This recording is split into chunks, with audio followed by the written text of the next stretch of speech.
opposing team and try to intimidate one of my teammates or try to hard foul one of my teammates without me saying something, either with my play or with my mouth at times. So it definitely fired me up as an individual, but I had to make sure everyone else was calm. But me as a player, I wanted to make a statement, and I was able to do that in the third.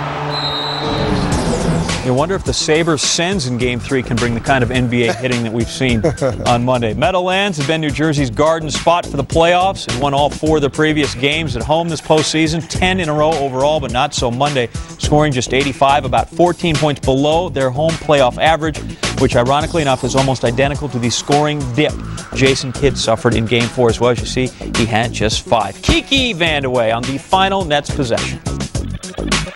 What happens here is Vince Carter gets the ball on the elbow. Now, he's got a smaller Eric Snow guarding him, and the rest of the Cavaliers are collapsing in defensively. Vince Carter is not the same guy. I think his knee probably is bothering him a little bit. Normally, he'd rise up, take the jump shot. He's got to attack. If the Nets want to do well, if they want to win the next game, they must attack. They're not shooting the ball well enough. They're hesitating. They are not being aggressive playing Nets basketball. 2 heads, not always better than 1. LeBron James equaled the point production of Jason Kidd and Vince Carter in Game 4. James hit better than 56% of his shots compared to just 22 for Carter and Kidd. Again, Game 5, Wednesday, Cleveland. 3 sentences. That's all Jim Leland could manage to say about his own pitching Sunday night after the Twins hammered his Tigers 16-4. But the Detroit skipper had plenty to say about 2 Red Sox pitchers. If he had to pick right now, he says Josh Beckett would be his choice to start the All-Star game.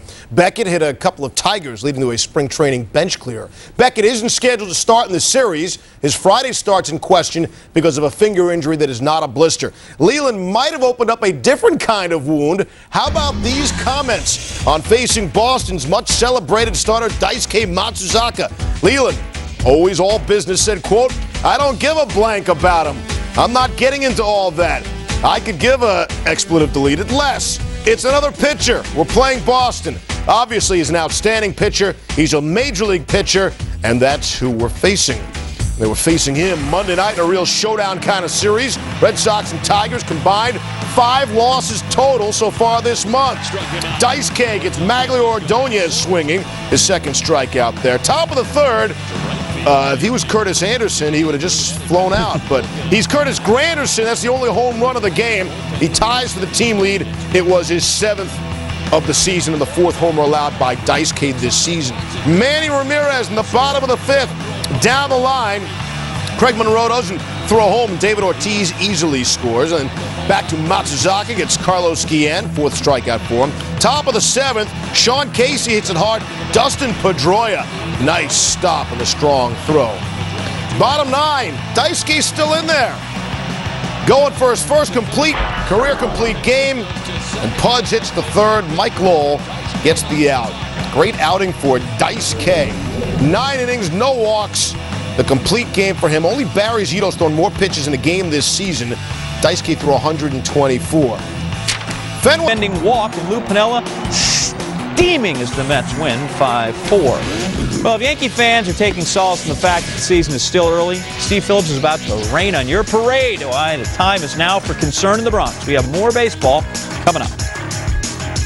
Well, clearly they don't get ESPN up in Ottawa. If they did, the Sabres would have heard Barry Melrose ranting and raving about shooting the puck. I don't feel that bad because they're not listening to Lindy Ruff either, because he's saying the exact same things I've been saying all playoffs long, and it's finally coming back to haunt. You said they couldn't win with 20 shots on goal, so how are they going to do with 15 shots on goal? Better be 15 good ones. Here we go, Game 3 up in Ottawa. Danny Heatley and the Senators won the first 2 games of the series in Buffalo. Ryan Miller was the story for Buffalo. Well, I said Ryan Miller must be the best player in the ice for the Buffalo Sabres if they have a chance of winning, and he was. He was fantastic. Ottawa just kept coming at him, wave after wave of red jersey, shots from the slot, shots from the side. It didn't matter, he made the save. Derek Roy said of his goalie, if not for Miller's play, they would have lost 10-0.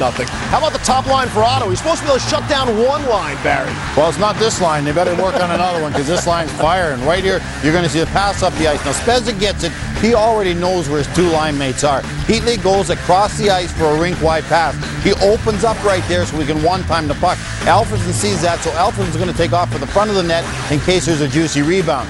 Great save by Miller on the Heatley shot. There's a juicy rebound. Nobody picks up Alfredson. He's never going to get an easier goal than that. Now, the Sabres weren't shut out all regular season. In fact, you have to go back to Game 4 of the Eastern Conference Finals a year ago. The last time Buffalo was blanked. Maybe Ray Emery deserves some credit. Well, he got a lot of help right there. Alfredson comes back, makes a great defensive play. He's not a one-dimensional player. But look at the strength on the sticks by the Ottawa Senators, winning all the physical battles. From the here's something you don't see every day department, how about a 2-on-0 while short-handed? Come on. This is how bad the Buffalo power play is now. They give up a better scoring chance against. They had one shot in 6 power play chances. Buffalo would go 0 for 18 to this point in the series. No late-game magic this time around for the Sabres. Well, again, just outworked all over the ice. Daniel Alfredson throws a stick in the crowd. They're a little bit dangerous, but in Canada they got good hands. Great catch by the fans. All right, let's stay with Alfredson and that top line along with Heatley and Spezza. Those 3 players have just one fewer goal than